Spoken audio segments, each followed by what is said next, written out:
అంటే మనం చిన్నప్పటి నుంచి పర్సంటేజ్ లెక్కన చూస్తే అలాగే పెరిగాం కదా. 100%. సో క్యాలిక్యులేషన్ అది ఉంటే మనకు అర్థం అవుతుంది. ఇప్పుడు 5కి 4 అంటే అది దాన్ని మళ్ళీ మనం రేషియోని ఎంత అని ఎలా యావరేజ్ చేసుకుంటాం. పెంచితే చెప్పడానికి కూడా స్కోప్ బాగుంటుంది. సమ్ కెమెరా ఎఫెక్ట్స్కి ఒక 30 మార్క్స్ అని దాంట్లో స్కోర్ చేసింది, రైటింగ్ ఒక 50 వచ్చింది, తర్వాత కెమెరా ఒక 20 వచ్చింది. అలా ఆ రేషియోలో ఏమన్నా ఇస్తే బాగుంటుంది, చాలా బాగుంటుంది. దాన్ని బట్టి దానికి చాలా వాల్యూ పెరుగుతుంది.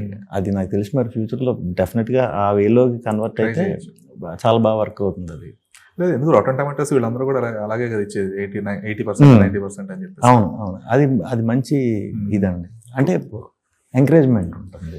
తెలుగు అడాప్ట్ చేయొచ్చారు, అది చేయలేని ఏం కాదు అది. అంటే కొన్నిసార్లు మనకి ఈ రేటింగ్ నెంబర్ దీనివల్ల సినిమా పెద్ద వర్కౌట్ అవ్వకపోవచ్చు, ఫోటోగ్రఫీ అదిరిపోయి ఉండొచ్చు, బట్ మనం చూసేది నెంబర్లే కదా, పట్టించుకోం. ఒక టాలెంట్ మిస్ అయిపోతుంది.